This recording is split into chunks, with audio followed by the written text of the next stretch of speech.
Welcome to the Cappuccino Club's social TV channel. It's day 68 of the lockdown here in South Africa. Many have been impacted negatively by the unintended consequences of COVID-19, and our media has been no exception. So join us today as we talk to Carla Van Der Spuy. She's one of our very own journalists here in South Africa. Don't go away, we'll be right back.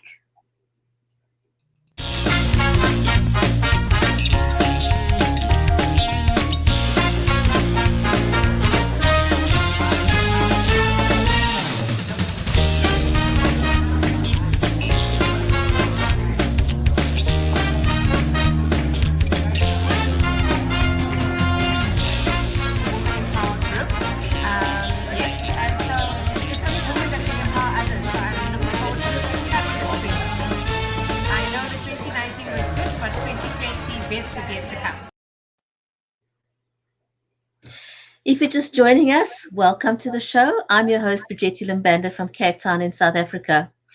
The media has been hard hit by COVID-19, and even though journalists are recognized as frontline workers, they have not escaped the unintended consequences of COVID-19.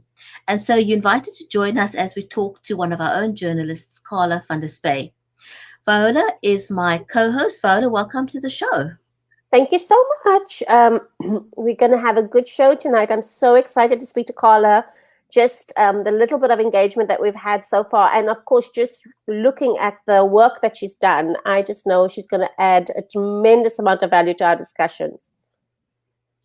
Absolutely. Just a bit of a background for those who doesn't know who Carla Van Der Spuy is. Most of you, if you are in South Africa, you definitely will know her work, and we are waiting for her to join us. She's just having some technical issues, but she should be joining us shortly.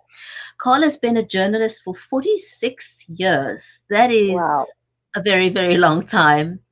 And so with regards to COVID-19, for the last 25 years of her 56-year journey as a journalist, she's been a freelancer.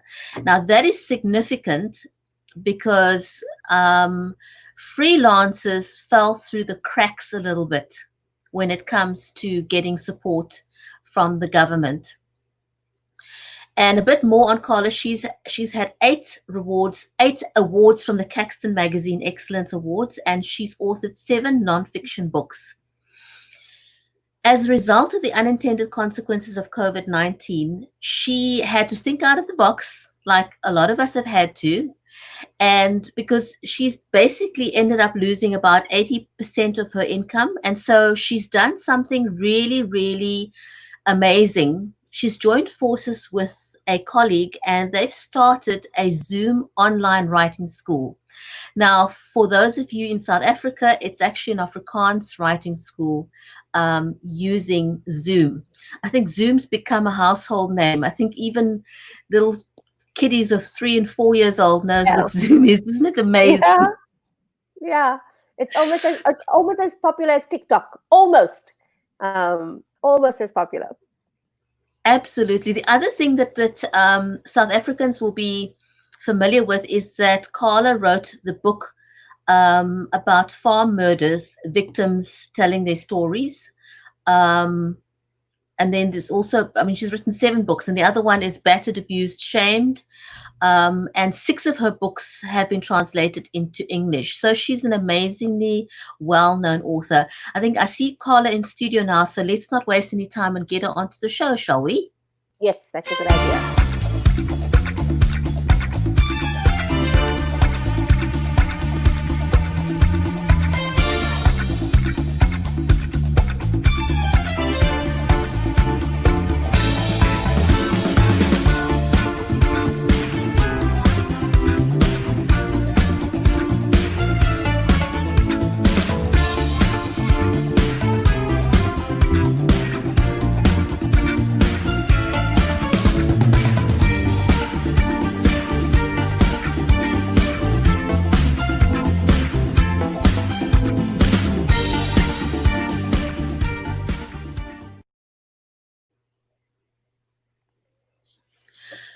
Carla, welcome to the show. Great to have you here. Thanks so much for inviting me. We honestly thought we would catch you dancing to that intro. That music is so good.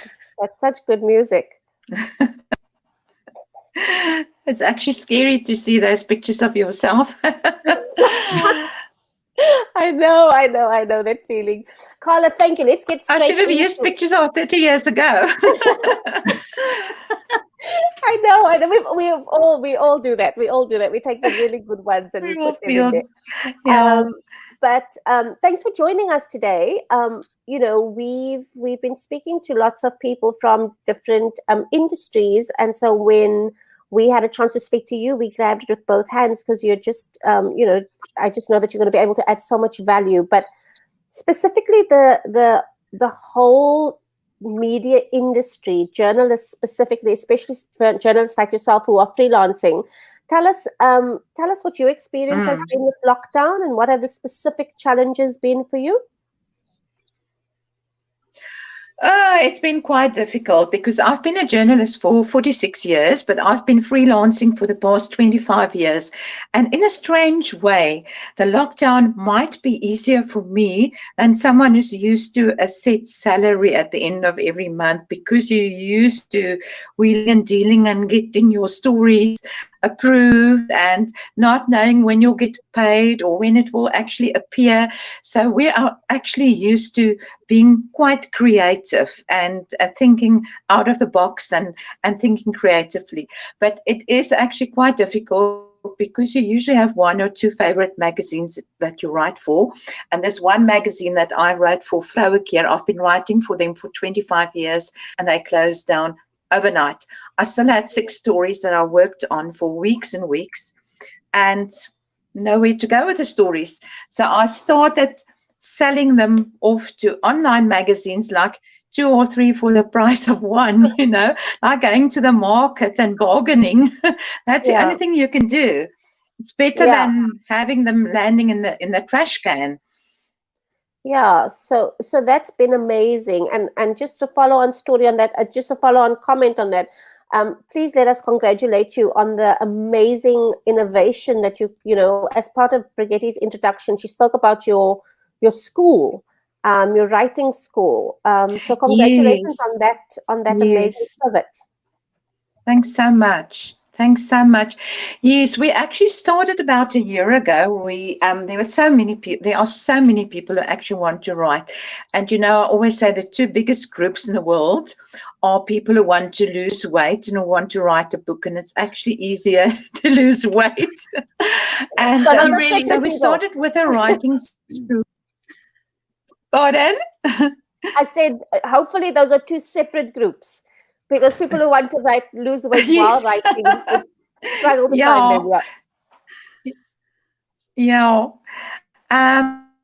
Then we started with the writing schools, but day-long writing schools, and got in different writers. Like we got poets or well-known fiction writers to give a talk, and we do a lot of exercises and all that. And then with the lockdown, we decided to do a Zoom online writing school. So we got people from all over the country and also from Namibia, which is quite interesting, different people from different professions.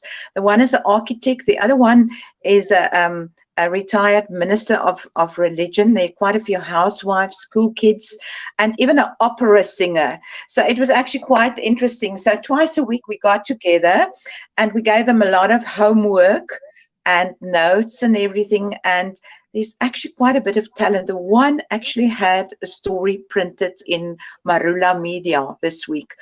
And of course, everyone's very proud of her, so we help them to make it, appropriate for printing. Wow, that is amazing. But I think we'll also do it in English later on. If people want to write in English, they can write in English as well, because a lot of people write in English these days. All your research and all that is usually get it in English. Carla, what have been the challenges for journalists on the ground with COVID-19? I mean, you were suddenly thrust into this essential worker category. Why would you say a journalist in your opinion, what makes a journalist an essential worker? And Well, I think people want to be do you informed all the feel time, that, yeah, Mm, mm. Now, I think it's very important to inform people and to give them tips and to tell them about the health risks. And also, I think the positive stories, the positive things that came out of this whole COVID thing, you always find heroes during difficult times, people who go out of the way to help others. So there's a lot of positive stories as well. And then, of course, thinking out of the box, you've got your back against the wall, you don't know what to do. Even if you're freelance, you still get paid for 1 or 2 or 3 stories a month. At least you can pay your medical fund or something, and then suddenly there's nothing, So we also started a page, while a photographer, Peter Liebenberg, while he's unemployed at the moment because all his assignments were cancelled. You can just think photography being you can't really keep a social distance. So he contacted me and he said, how about starting a Facebook page called Grendelskippings, which means lockdown, what is skippings? Now I'm trying to think. Lockdown creations. Creations. And yes, lockdown creations. So there were a lot of people who actually do a lot of different things, like making interesting masks and yes, I've got a few friends who actually sing. They're well-known singers and they sing on Facebook, and then they just write down their banking details for in case anyone wants to give them a donation. And a lot of things actually came out of that, online classes. And so people are looking at the bigger picture. And I also think it's a time to pay it forward. There's an online magazine that I'm working on that hasn't appeared yet, but they need to have a dummy to propose the magazine to entrepreneurs and business people in the future, because I think there is going to be a need for entrepreneurs and business people after this.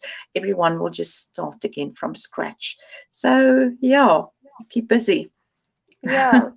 So Carla, you've actually been able to keep yourself busy and doing quite a lot of different things. And I think it's been difficult for a lot of industries to just try and make sense of the major changes that have gone on for people. But one of the things I wanted to ask you about, after sort of looking at the subject matter of a lot of the books that you write, how do you actually stop yourself from getting bogged down by the sort of very socially challenging subject matter that you have? I mean, your books deal with the very stressful topic of women abuse.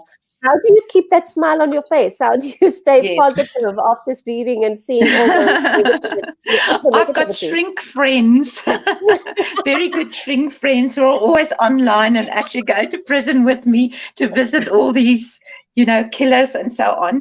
And but I must say I burned out a few years ago after I wrote Man or Monster. It took me 2 years, and I sat down till 1 o'clock at night and really neglected my social life and all that.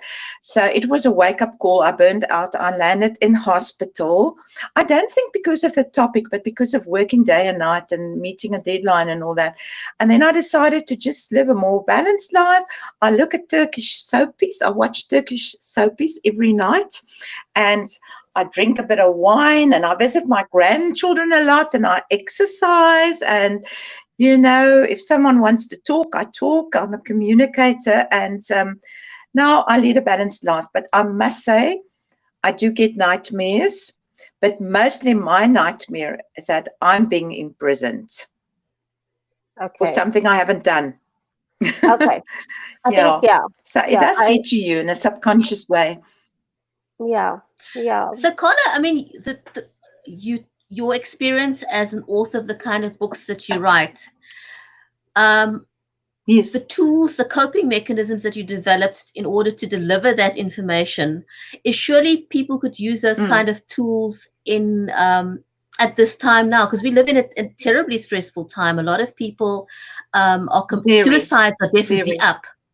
because, you know, some people have found Definitely. ways to pivot, but other people are having a really, really hard time.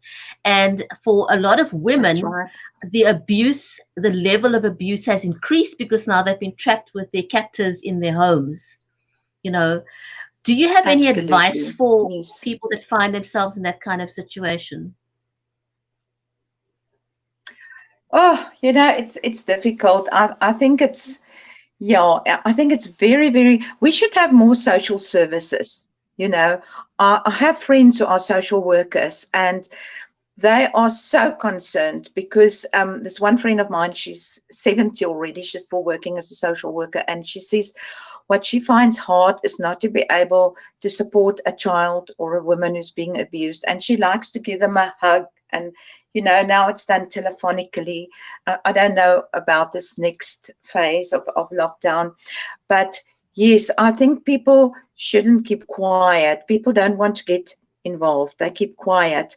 But the good news I heard today is that with this a liquor ban, is that in this area which I'm living in now during the lockdown, is that a local police station told a friend of mine that the rape charges are a seventh of what they used to be, because women don't walk alone from shebeens and bars anymore, because you lose your guard when you drink, you know. And so the rape charges have actually dropped significantly. Wow. So maybe, yeah, I mean, it's Yeah. one thing drinking a glass of wine in your home while you're watching a soapy or something, but it's another thing going onto the streets. Mm. So maybe that wasn't such a bad idea. But Yeah. yes, people should speak up. They don't get involved with household matters. And yeah, also a friend of mine who's a psychologist told me that he once had a client and she was severely abused by her husband. And one night he was phoned and asked to come to their home. And in the end, he was knocked down by both of them. He almost ended up in an ambulance, you Wow. know. Wow. So, Okay. yeah. Okay. So Carla, just you know, I think everybody's got an opinion on the whole liquor ban. You know, I've got very strong opinions. Mm, mm. Other people are sort of saying, you know, the frustration men not having alcohol is leading them to abuse their wives, even, you know, their partners and the people they're That's with, right. their kids and everything, Yeah. even more.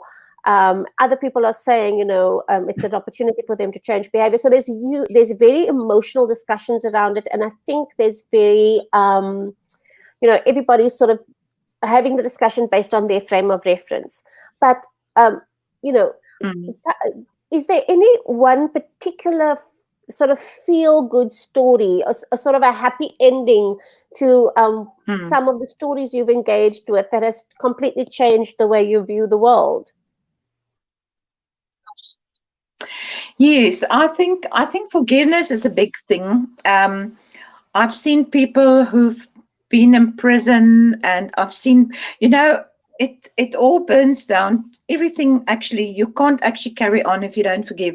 One of the books that I wrote was absolutely non-political book. Actually, when I got the assignment, I was told write stories with heart, and that was the stories about the farm murders.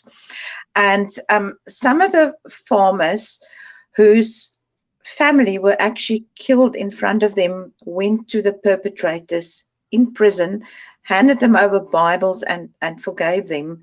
And after that, they could carry on farming. And that really, and lots of people say they're absolutely crazy. How can you do that? But for them, it was the only way to carry on, to get closure and to carry on. So that was actually quite interesting to me. I think a lot of But people there's struggle with that. not enough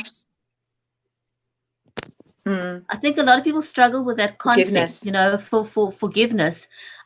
Because if you are Mm, able to forgive your mm, perpetrator, it's actually a gift to yourself. It's not forgiving the person in the that's right. sense that you're saying it's okay what they did. Yeah, It'll never be okay. But it's okay. Yeah, that act exactly. of forgiveness actually frees your heart. It frees your being. And to carry on, to carry on. Captain. To carry on. So also there was this one farmer, sorry. And there was this one, and also sometimes just to think differently, to farm with something differently. This farmer was a chicken farmer, and the chickens were stolen, and he was actually shot in the head 4 times, but he survived. And he said, you don't shoot a farmer in the head, you shoot him in the heart, you know. And he was dumped under a rubbish dump, but he actually survived because all the shots were like, they just hit and missed, you know. But then he realized that chickens is a very popular item to steal. Then he started farming with cucumbers, and nobody told the cucumbers, you know. So it's interesting how people think differently and make plans. You know, in Afrikaans, they've got a saying, 'n boer maak 'n plan.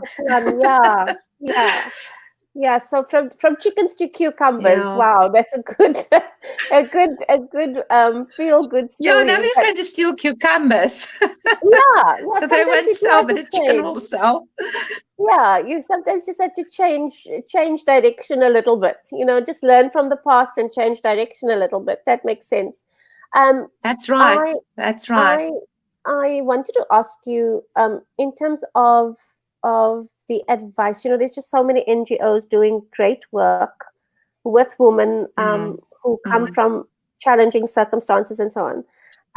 It would be interesting for us to hear, what would your advice be? You know, what would you advise these NGOs who are doing the amazing work that they are, from your perspective? Because I think your perspective is the extreme, the sort of extreme ending, you know, with women ending up incarcerated and women ending up, you know, really, really bad. So it's you know, you're dealing with the extreme of it. What would your advice be to NGOs working with this? I do. Well, what I found, I actually have a lot of sympathy for women who end up incarcerated, because I haven't met one single woman who actually killed her husband or killed someone who wasn't molested or severely abused. That's where it starts. The victim becomes the perpetrator. And one thing that I realized is a shortage of father figures. So many kids grow up without a father, and sometimes there is a father in the house, but he's absolutely absent. And if men could stand in as father figures, just for the kids to look up to, I think that would be a very good thing, because there's a thing in criminology which they call the apron principle, because the mothers head the families, and then the boys become very macho and they do like train hopping, and they belong to gangs so they can get some sort of identity. And you know, if groups could just sort of father these kids and do fatherly things with them, that's one of the big problems, and that's what criminologists and psychologists told me. Wow, that's quite interesting, and I think that's possibly one of the practical ways in which viewers could step up to the plate, and help in a practical sense. Because we're always asking, you know, and it's yes, sure that the sector needs money. It always needs money. Always going to need money and funding. But it's not always about but time and that kind of leadership is not something that you can put a value to. Yes. I just feel if you live in South Africa, there is so much need and poverty here. You have to get involved with something. You know, you have to get involved with something. And I happen to be involved with Reading for Redemption, bringing books to prisons. And it's really a great project to support, because then the prisoners, they start book clubs in prison. They read more in prisons than outside. And they actually start studying, and it helps a lot with their rehabilitation. So I really feel, you know, if you want to live in South Africa, try and make a difference, even if it's a small difference. You know, for me, Carla, it's just, you know, reading some of the stuff that you've some of the same kind of genre that you write, and just listening to some of the conversations that people are having, especially some of the women who are leading in this whole NGO sector. A lot of it comes down to the emotional intelligence. And if you can create an environment Yes. where people who have been emotionally challenged are now allowed to become more emotionally intelligent, it's already a win. So reading and talking and sharing, which is what a lot of those women who are incarcerated are now encouraged to do, something they were never allowed to do in their homes, it leads to a greater level of emotional intelligence. And I'm sort of starting to see a huge link, even with lockdown. People who are handling lockdown better are those who do have a higher level or propensity towards having you are so emotional right. intelligence. You are so right. Yes. Because some people just complain all the time, and it's better just to reach out. There's always someone who's worse off than you. And just see where you can help. I've read about kids in England who actually left letters in the letterboxes of all the elderly people in their street and say to them, let us know if you want us to do some shopping. That type of thing. Just reach out to someone, phone them, make a WhatsApp call. Some people are very lonely and they're in lockdown all on their own.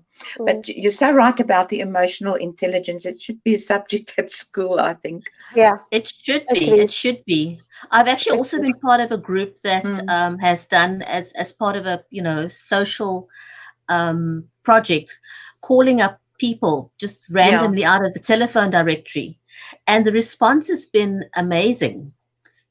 Sure, there are people that are okay, but there were so many people that were appreciative of the random act of kindness of calling them, and the opportunity to talk if they didn't have someone to talk to.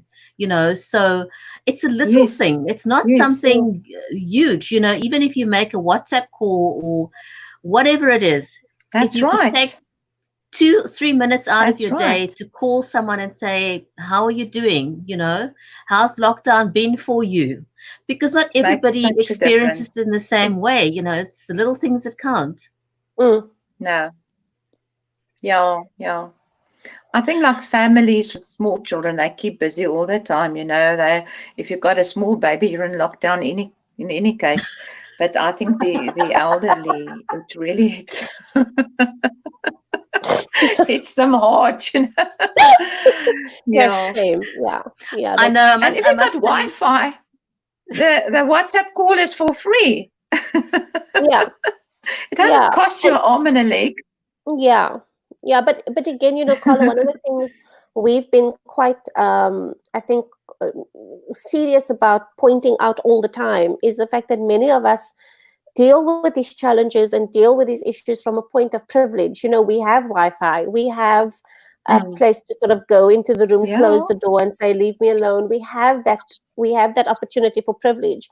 Most of the people in South Africa currently are going through lockdown, experiencing levels of abuse, etc., exactly. from a position where there is no privilege. There is nothing else to distract the abuser, Nothing. There's nothing to distract them. So the only thing that they have is the victim, in that space with them all the time. So it has become an extremely challenging space for those people who are not part of the privileged few in South Africa. That's right. It makes me angry if people with a big house and a swimming pool and a tennis court complain that they locked in, and you think of people in shacks, they're 12 in a shack. How on earth do they? But I think our social services is totally inadequate. Really, it absolutely is. I've visited places on the Cape Flats where for my next book, and it's just unbelievable how little there is and how long the queues are for food, even before the lockdown. Absolutely. So, it's very sad. Carla, I read. There can't be enough soup kitchens. No, there simply isn't. I watched a really short story last night, a video that someone made, and he says, if these walls could talk, and it was actually someone writing from the perspective of someone that lives inside a shack, and the shack is basically telling the story of the person living in the house.